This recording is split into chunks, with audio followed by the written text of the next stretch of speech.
My name is Brett Wedeking. I'm a fishing guide up in the Northwest, and we're going to start out tying some dry flies. Caddis and maybe a mayfly or two here. So we'll start out tying a version of what they call an X-caddis, which is a caddis emerger that we use in Washington, Oregon, Idaho, Montana, Wyoming, California, Colorado, all across the West for trout fishing. So you can take a peek on the camera, or you can try and look at what I'm doing here. But we got size 16, a little hot. Plus 16 dry fly hook. I'm going to crimp the barb there in the vise. So we're going to go to South Fork, Colorado. I've never been there. So what pattern should we be tying? At where? South Fork, Colorado. What South Fork?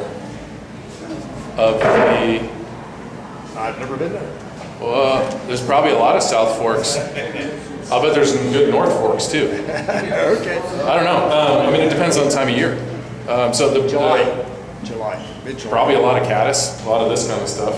Probably pale morning dun, maybe green drakes.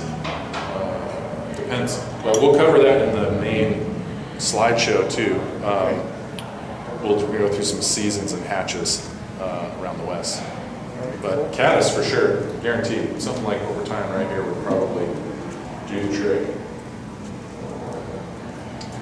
So a caddis emerger is technically a dry fly, but an emerger means that it is struggling to go from nymph stage, which means subsurface, immature, crawl around on the rocks, to an adult.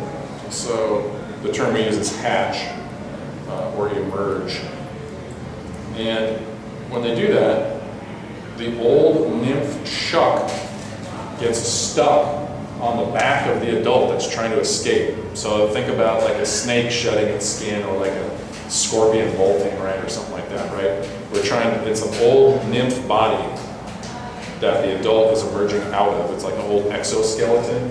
Does that make sense? And this right here represents that old nymph shuck. A caddis does not have a tail. What is that material? This material is called, this one is antron. There's another material called Zelon that's very similar. Yeah. Basically, any yarn that's crinkly and sparkly works well. Anything that doesn't hold water, so it doesn't sink. And it obviously doesn't look like anything to do with a nymph, like to our eyes, but it's got a profile when it's on or in the water, and it's got a little sparkle. It looks like there's like sunlight shining through it and catching on the water, and the old skin reflects that. And that's how they look in real life too. If you see them during a big hatch, you'll see on the water, bugs. You have to kind of look for it, kind of find it. You'll see bugs struggling to escape their old nymph shuck, and you'll actually be able to see an adult that's like partially out, and a nymph like its old casing, and that's what this is. We want to make that about the same length as the hook shank, which means it's the same length as the body of the adult fly. So it would make sense that the old nymph body is the same size as the adult body that comes out. Also too, while I'm tying, especially when I'm talking later, I've got this slideshow presentation, but now too, feel free, please, questions. You got a notepad, and that's great. Write down stuff. There's a lot of like dense information here, but question and answer discussions about stuff that I'm skipping or glossing over or whatever you're trying to get into. Please let me know. It's gonna be a lot more fun to do that than just me drone on for an hour and a half or whatever. So now we're gonna start with the body material. This is called superfine. It's a dry fly material that is really wispy. I'll try and show you there. So it doesn't absorb water, and most of the dry fly dubbings are treated with like a waterproofer, like your fly float basically, but they impregnate it into the fiber. This color is called salmon, but it is a, wrong side. There it is. Oh, it does, it's backward. Anyway, represents what we call cinnamon caddis. Cinnamon caddis is a certain, there's like, I don't know, it's like 2,000 species of caddis or something like that. We don't really care about all the Latin names. You can get into that stuff if you want, but it doesn't help you catch fish. Cinnamon caddis is just a coloration of a certain type of caddis that hatches, you know, in the right conditions on whatever rivers. And that refers to like the body and the wings, and literally just the coloration. So this body dubbing is pretty close to that cinnamon color. It also can pass for what we call hydropsyche caddis, which is a really dominant caddis species that hatches through the summer in most western trout rivers, like widely, like Washington. If that's an emerger, why wouldn't you use a dubbing that sinks rather than floats? Because you've got a nice wing to float it, and you want half of it to fly under the water, right? So it'll sink enough or float up. That doesn't really matter. that doesn't make No, a difference. I'll tie sometimes on a curved shank hook, and then I'll tie like an emerger or an egg layer where the tail of the fly, which looks like the shuck, does go down in the water, or an egg layer where it looks like its butt is kicking down in the water. Yeah, and if you ever see caddis dancing on the water, like bouncing and dancing, that is an egg-laying female. Yeah, they're trying to deposit their eggs in the water. But good question. It sort of doesn't matter. It'll sit right in the foam there. But you can change your hook to a curved hook, and you can achieve that as well. So we're going to create a little tapered body here.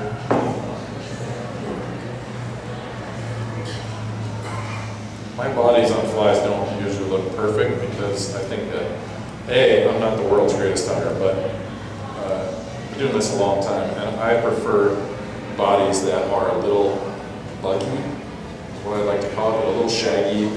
I just think that flies that look perfect don't catch more fish necessarily. Many times I've been trout fishing and start, fishing one fly, and that fly catches fish, another fish, and it gets real chewed up, and like you got half your fly left, and it's still catching fish, and it seems like it's catching more fish. When you after it's all chewed up and like mangled looking. I don't know if that's just. It's just overconfidence. Yeah, I don't know if it's just mental or what it is, but just ultra realistic flies. Like I know people that tie flies that are like have every little detail, all the like segmentation perfect, and like a millimeter this and that, and it doesn't necessarily catch fish. It might, but it's not like the fish are looking for impressions. They're not looking for perfection. They're not counting the legs on your bug, counting the segmentations. They're looking for overall impression. Does it look like it's alive or dead, or the right size, the right color, whatever. Somebody wants to record. Should we let them? I have your pliers over here. Oh, okay. Okay, so now we're going to take a piece of CDC. So if any of you are waterfowl hunters, you'll know about the preen oil gland, and they call it CDC is Col de Canard. I'm told, I don't speak French, but I'm told that in French it translates to something to the effect of butt of the duck. The CDC, or the preen oil gland, is on the back, like right above the butt of the duck. And if you ever see a duck like turned around and they're like digging their face into their tailbone, basically, they're putting oil on their beak, and then they'll brush that oil into their other feathers as they're cleaning themselves and preening themselves, and that helps waterproof their other feathers. We can harvest those CDC feathers, which look like this. And the CDC feathers are already waterproof. So a CDC feather doesn't take standard, like gel dry fly floating, doesn't take it well. It mats it down and slicks it down and it doesn't look good, it doesn't work.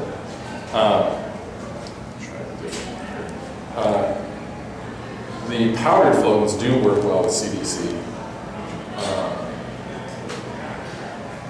But the liquid ones don't. I thought I had a better feather.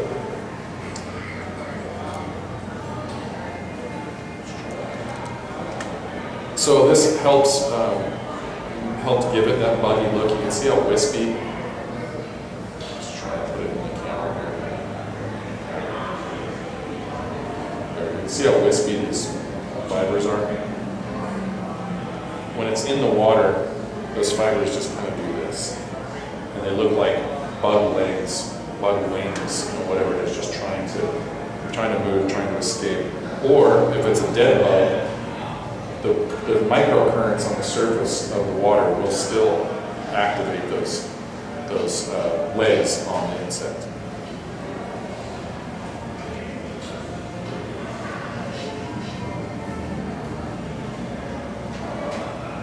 So I'm going to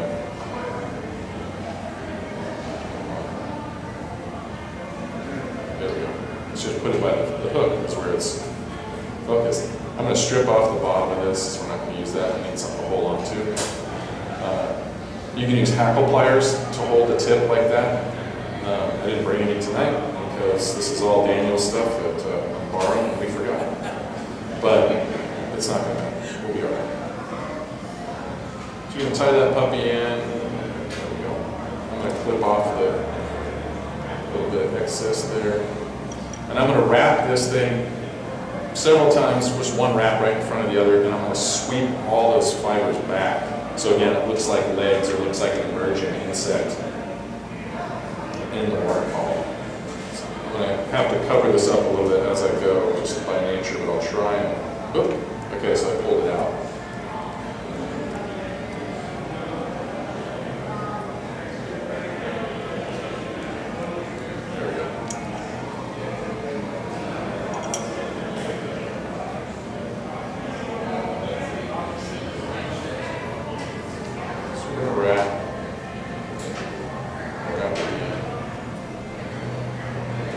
For you fly tires out there, one of the important things when you're wrapping a hackle or CDC is every wrap you want to let go of the fiber, the feather, because when you wrap it twists. So if you let it go, it'll untwist, and then you can make another wrap.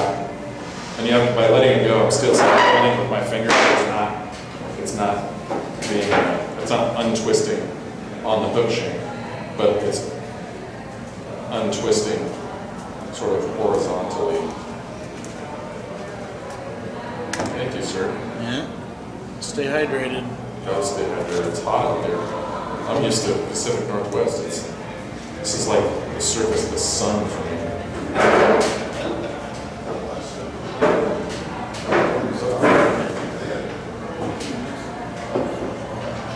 I'm gonna sweep those fibers back like this, or I'm trying to, hard to see.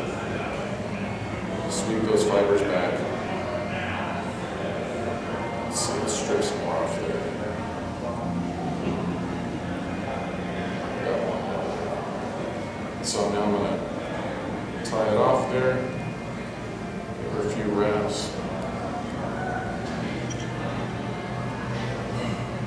Down. There we go. So you can see how that kind of sweeps back like that. Again, looks like legs. Looks like something that's emerging. The emergers often have gas bubbles around them. The gas bubbles are kind of sparkly. The gas bubbles can make the water look like it has more, more bulk, more legs, whatever it is to it. And trout are attracted to those gas bubbles. They know what that looks like on a bug. So a lot of times when you see really sparkly nymphs or sparkly emergers and dries, they're trying to imitate a fly that has air and gas bubbles trapped on it. And we can talk about this more when we get into the presentation portion, but like a nymph will ride a gas bubble up through from the bottom of the river up through to the surface. and use that gas bubble to elevate them to the surface and then emerge that way. Not all bugs do that. There's different sort of life stages and life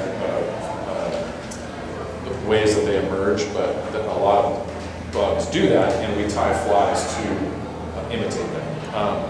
There's a fly called a real classic fly called LaFontaine sparkle pupa.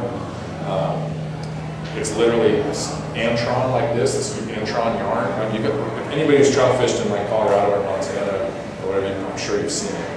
It's just a little bubble of antron yarn, and it's kind of like a blob, which is what a caddis pupa looks like, but it traps air bubbles in the yarn because it's a bubble, and it is absolutely deadly effective. It's been when was that developed, Daniel? Like the 50s? 70s. Okay, so I mean for 50 years now, it's been and it has not. It's still very effective. Is that something that you would slow strip? You certainly could, but most of the time you're going to drift it. Would you do me a favor? Would you repeat the question so the Zoom audience can hear? Oh, sure. He was asking if that is something that you would slow strip. You certainly can.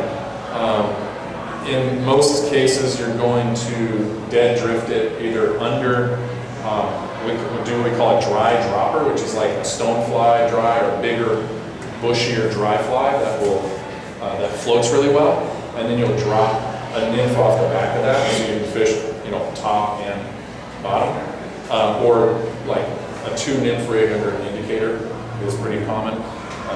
So yeah, but you can, more than strip actually too, if you're going to give it action, you'd swing it in the current. So you throw it out, dead drift it, and then at the end of the dead drift, let the current pull it and swing it, like you would if you were steelhead fishing.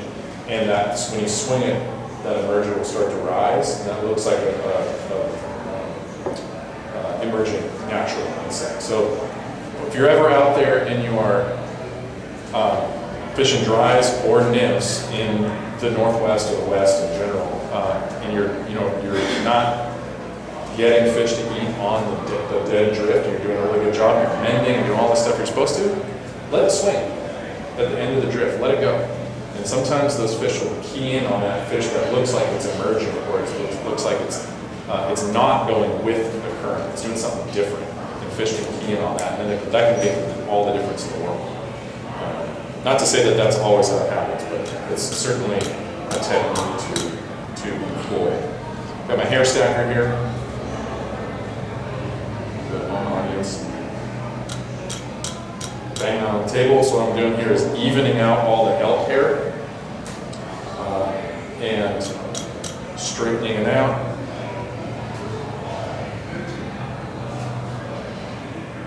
Turn that like that. So you'll get all those even tips.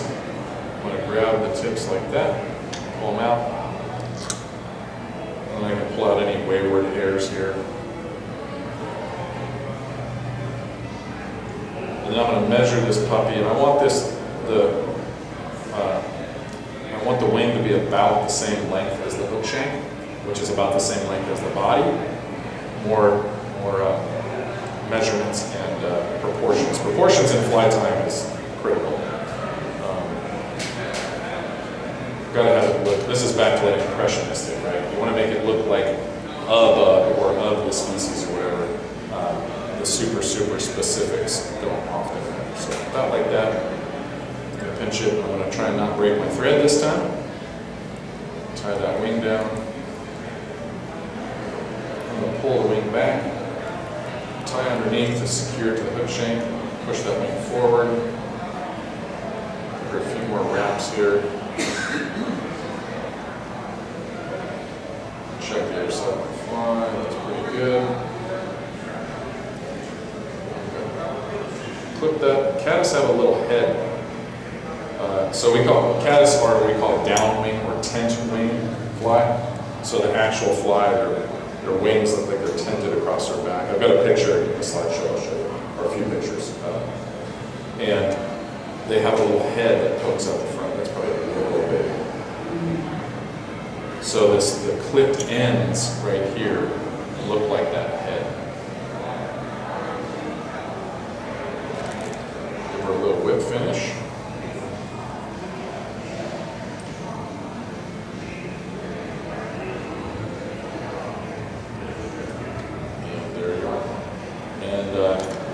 If you are the enterprising type, you can put a little dab of glue on the top or on the bottom, right in there or both, and make that thing a little more durable. There you go. There's your CDC ex-caddis merger. Would you put floatant on it then, but try to keep it away from the With, CDC? what I would do is put. Brett, repeat the Oh, question. yeah. Sorry. Our question was, would you put floating on it? I would put powdered floating on it. The desiccant float, so you're not matting down the CDC. Or if you're fishing with over picky fish, no floating at all. Let it ride really low in the water column, just right in the surface film, and look for the really subtle rise. And look for, you're not going to see a mouth necessarily, you're probably just going to see the back of the fish, and you'll probably see your flag disappear. You might just see a ripple. Set that up. So yeah, we can tie a mayfly that's really similar.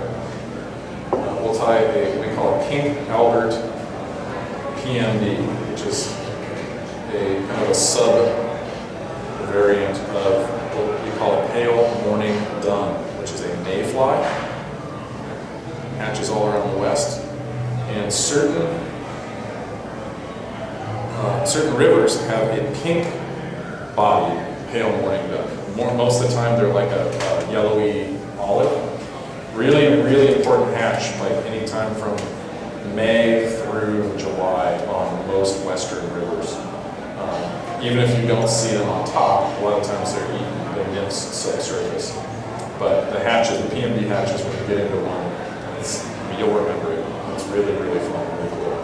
But the reason I can tie this is because this dubbing is,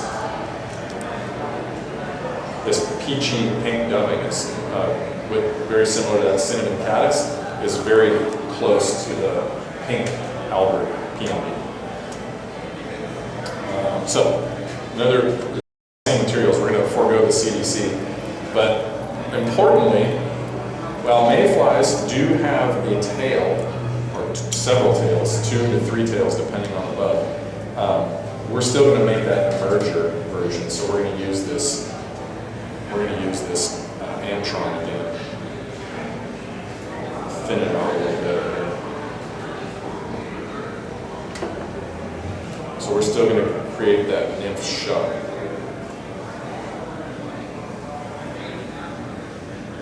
That we did before.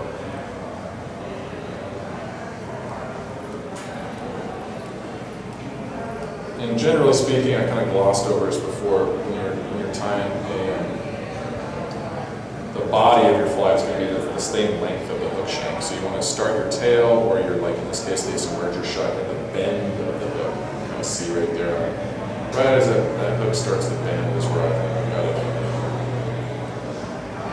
I'm going to ramp forward a little bit, cover those butts up. That's all going to get covered up, so it doesn't really matter. We're going to tie in the wing before the body here.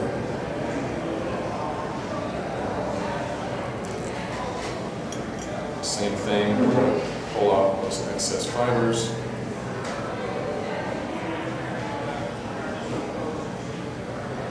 We're going to put it in tip down again, stack it.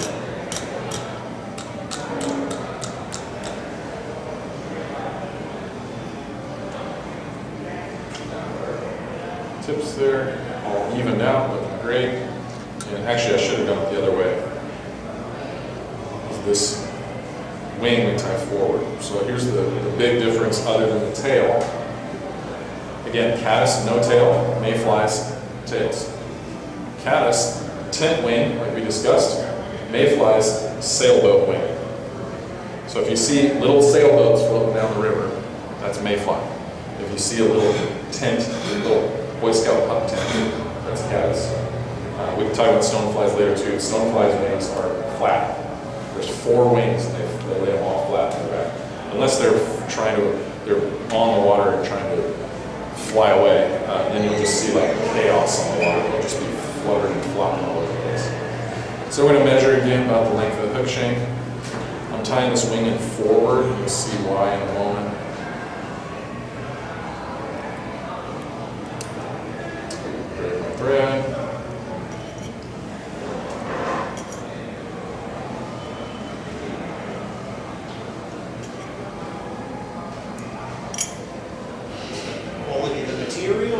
Just too strong? It's just really light thread. I like this thread a lot. It doesn't like you. No, it doesn't. That's it.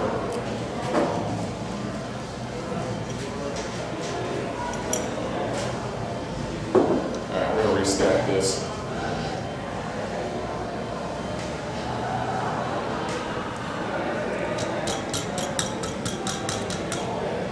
I'm going to tip it the right way this time. So now those tips are facing toward the eye of the hook, which is what we want. Let's measure it again. That's good.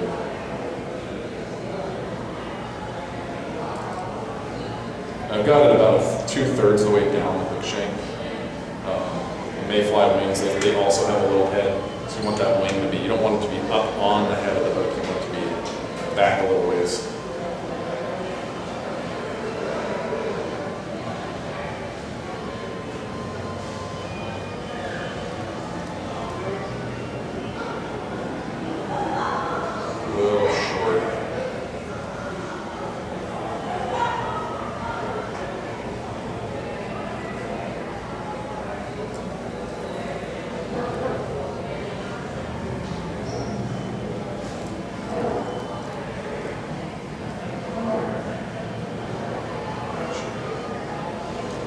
Pull the butts back, the tips back here, back in front, secure it a little bit. Oh, that was just falling apart. Alright, try this. What is it that you're not liking? It was like, wasn't even, again, I was manipulating it too much and it sort of became unruly and uneven. So I'm just going to start over.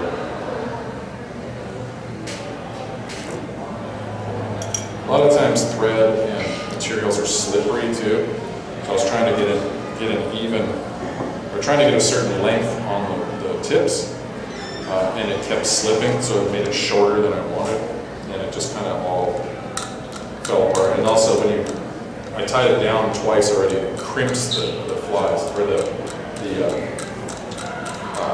the hair fibers, which are so deer, elk, moose, caribou.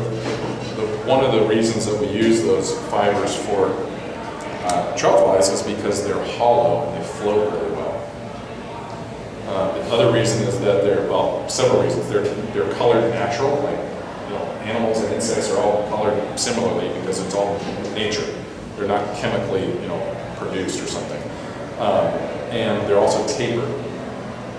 All the pieces of an insect are tapered: tails, bodies, legs, wings, and hair and fur is all tapered as well. So it really lends itself well to time. So it's like bird feathers and all that. That's all tapered too.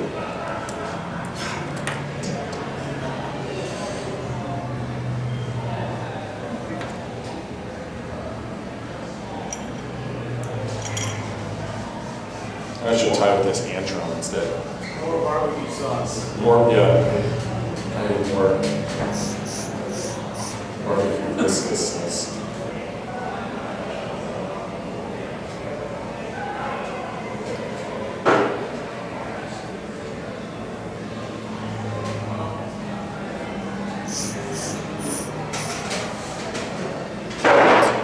Are you sucking on that tube to pull the thread through? Rather Yeah. than use a bobbin thread? I've done that once. Clever. Usually works. Old fashioned way. Yeah. Usually works faster. So just keep screwing it up. Fly that should take 5 minutes, it takes 10. Yeah, that happens when you flip the bobbin 3 times or 4 times a month. All right, let's try this again. Take 3. Take 3. Wrap underneath. There we go, now we're talking. Wrap that behind it again. And I'm going to clip these fibers so they're sort of tapered, because the body needs to be tapered. So I'm going to clip the ones that are on top really, really close, and I'm going to ever so slightly taper back toward the butt. pretty short shanked fly, so it's not like you can taper it a ton. But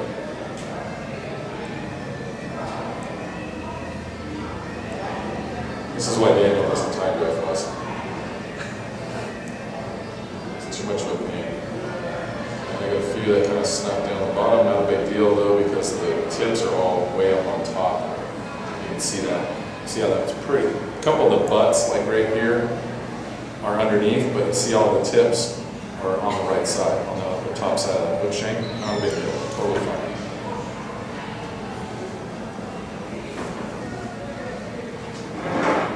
Don't you cut that thread. No, that I'm not going to do. All right, and now I'm going to really get this thing latched down and to create a little taper for my dubbing. I'm going to wrap over those butts. See how I've got a taper going there? Well, you can't really see them up here. You can kind of see I've got a taper going there. It doesn't have to look great because we're going to cover it all up and dub. But it's, we're trying to really secure it, lash it down. Just wrap a few more times in front. Build up a little thread base there in front of it because we're going to stand this wing up. Remember, we want sailboat. We don't want down.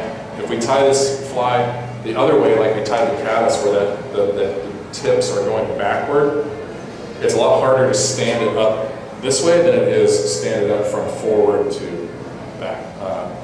Just physics, I guess. I'm not sure why, but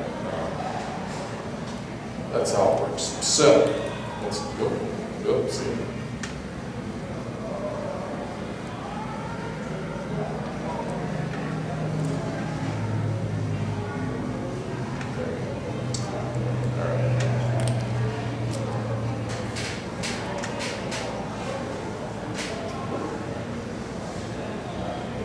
Dubbing.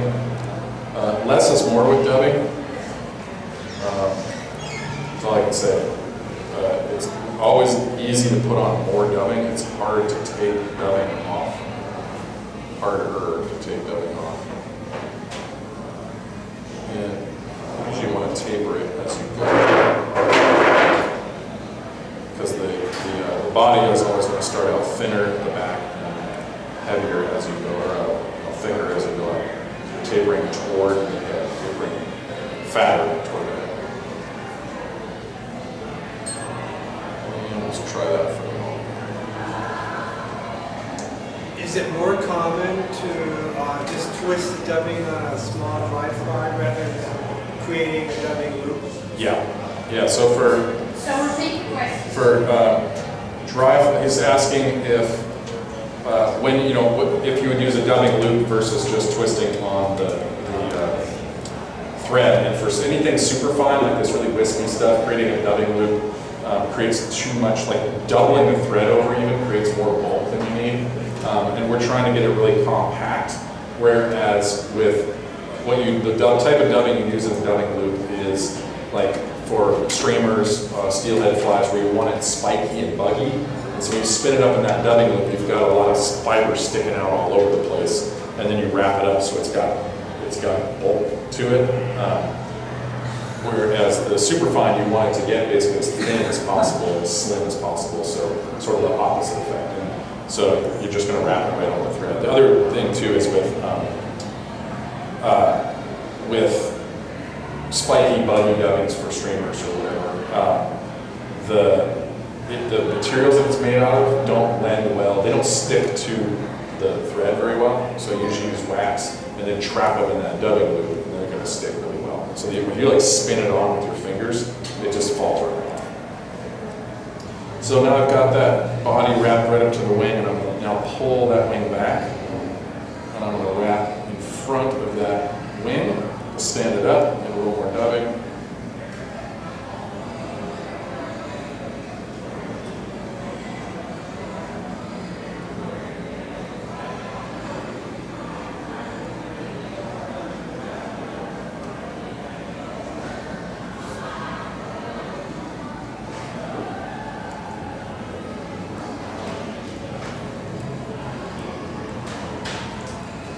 Now we're talking. Put a little more dubbing there.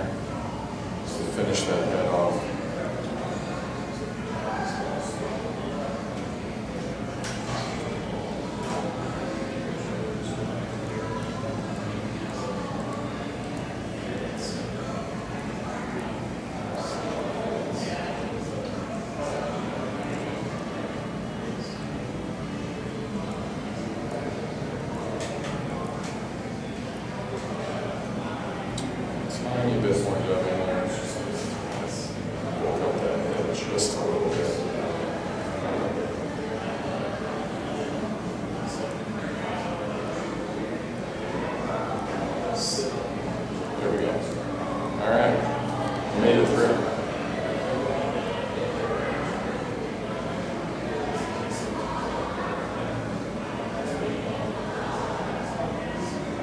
Quick finish.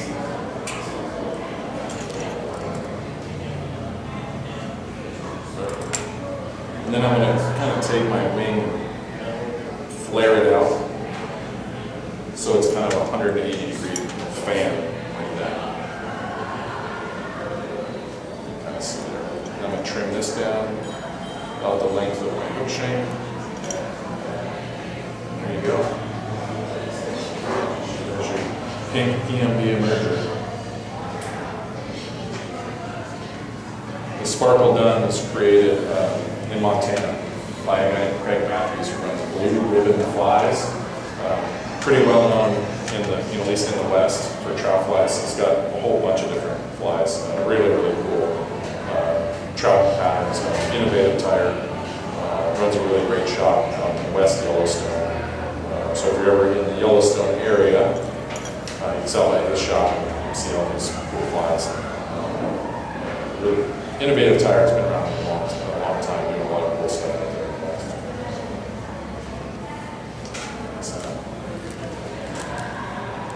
How are we for time? Yeah, anybody any questions clarifying the difference between the caddis and the mayfly and stuff? Fire away. What kind of dubbing did you use? The question is, what kind of dubbing do they use? This is dubbing, the company's called Semper Fly. They call it K-pop dubbing, but it's a waterproof treated synthetic dubbing that is really wispy and fine. Let's see here how wispy it is. See how it just pulls apart like that. It's there's multiple different companies that make superfine, some version of that, and then it spins onto the thread. It's kind of what we were talking about earlier. It spins onto the thread really tightly, so you can create really small tapered bodies. You can really control like the taper on it. It's even done size 22, 24, really small stuff. It's super fine.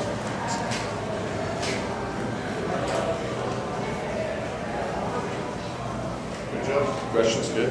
Thank you. Cool. We'll be back in a few minutes with Take a 15-minute break. Grab a bite, hang out. Brett, if you need to field any questions, Yep. feel free to holler on that. I'm not going anywhere, so fire away. Just drinking beer. Thank You could probably get by your entire season of dry fly fishing with those two flies. With good presentations and long enough leaders, you. He's not wrong. those are literally the two flies that every other dry fly is shaped after out west. When you get into chasing hatches and you accept that challenge, these are two flies that will be in your box. One way or another, a fly shop, the dry fly guide, any fly shop out west is going to give you or sell you one of these versions of this fly. And it's up to you to stick with it and learn how to throw a reach cast. Yeah. And use good tippet. Learn And how hold to- on. Long So, leader. Long leader. Some of it, if you've had the opportunity to chase those hatches, you probably have crossed paths with these. But it is something, like if this year in the South Rockies, we've got a ton of water. These hatches will go twice as long as they're gonna go in the North Rockies this year. So a lot of us go to Southern Colorado. PMD hatches are gonna last a long time. That's a really good point. You are going to have higher water, that water temp that those bugs like to emerge at, it lasts longer. The PMD hatch on a high water year could be a month. On a low water year, it could be a week. So capitalize. I know a lot of us go up to South Fork as a group in the summer or travel up. This will be a year where those dry fly opportunities are there, for sure. So it's good stuff. Two really good patterns there. And another thing, you can change the colors of those based upon whatever hatch you're trying to imitate. So that basic pattern, you can change the shuck color, you can change the body color, you can change the hair color to, you know, and the hook size to imitate whatever, you know, insect is hatching at that time. But to Daniel's point, these two patterns, those profiles and the materials that they use are staples, absolute staples, which is part of the reason we tied them to that. Yeah. Yeah. We'll be back.